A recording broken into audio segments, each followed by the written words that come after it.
Hello and welcome. Today we're doing a question from LeetCode called contains duplicate 2. It's an easy, we're going to jump right into it. Given an integer array nums and an integer k, return true if there are two distinct indices I and j in the array such that nums of I equals nums of j and the absolute value I minus j is less than equal to k. Example 1, we have the following input nums and k equals 3. So here we output true because at index 0 we have a 1 and at index 3 we also have a 1.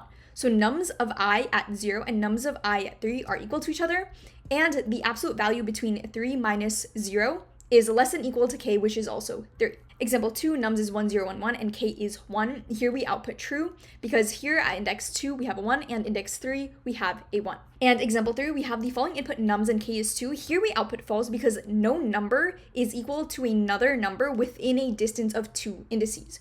So here we have 1 at 0, and we have a 1 at 3. And same with 2, 2, 3, 3. They're all further than a distance of 2 indices.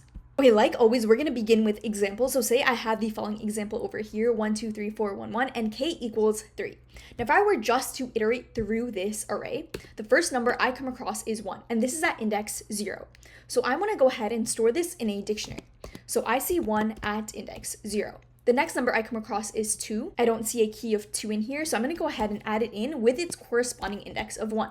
And same thing for 3. It's not in here already, so I'm going to go ahead and add it in and its corresponding index. And 4 we spot at index 3. Now I come across a 1 over here. I see that it's already in my dictionary, so I've seen this number before. Now where have I seen it?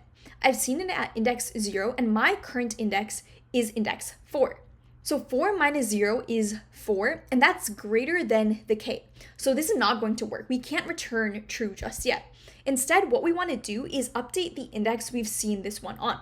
Instead of 0, now the most recent time we've seen 1 is our current index, which is 4. And we're making this update because now if we were to see a 1 again in the future, we now have a closer index for it. So now once I do come across this one over here, it's at index 5. I see 1 is in my dictionary, and I'd last seen it at index 4. Because I made this update, it was no longer 0, it's now 4. And I subtract. 5 minus 4 is 1, and 1 is less than equal to k, so I would now return true.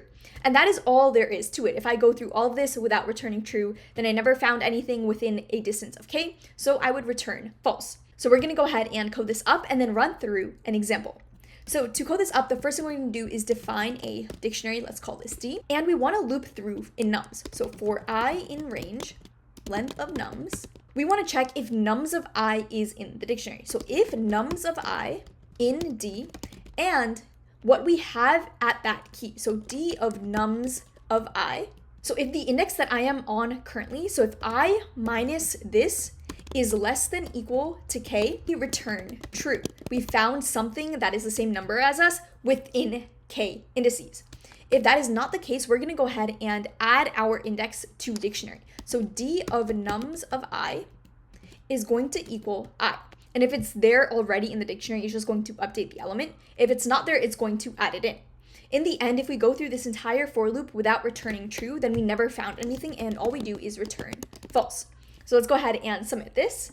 And it is accepted. Now before leaving, let's just do a super quick walkthrough. Say we have example 2 over here, 1, 0, 1, 1, and k is 1. Going through this line by line, the first thing we do is initialize an empty dictionary.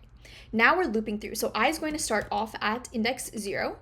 And nums of I, this is 1. If this is in dictionary, that isn't true. So we don't go into this if condition, we go into here. D of nums of I, so what is at index 0? That's 1. This is going to equal I, so this is going to equal 0. We go back in this for loop, I moves down to index 1. And again, nums of I is not in dictionary. 0 is not in dictionary, so we go ahead and add it in. So I'm adding 0 for I, which is index 1. Going back in this loop, we come across index 2. And nums of I is in dictionary. So now we want to make this check. What is I, which is 2, minus D of nums of I? So 2 minus 0 is 2, and it's not less than equal to k. So we can't return true, and instead we make this update. D of nums of I, so nums of I is 1. D of 1 is now going to equal this index over here. So instead of 0, it is now 2. We go back in this for loop, we're over here. Nums of I is in dictionary, and what is I? This is now 3. 3 minus 2 is less than equal to k, right? 3 minus 2 is 1, and 1 is less than equal to 1. So we return true, and that is exactly what we expected. So talking about space and time complexity. For time, we go through our entire input num. So there are n elements in our nums array. This time is going to be O of n. And same for space. If we have n elements, say there is no duplicate whatsoever, we're storing every single element, so that is going to be O of n for space as well. And we just went ahead and solved contains duplicate 2. If you have any questions whatsoever, let me know down below. I will answer all of them. If this video was helpful, like, comment, and subscribe. It really supports the channel. And as always, I will see you in the next one.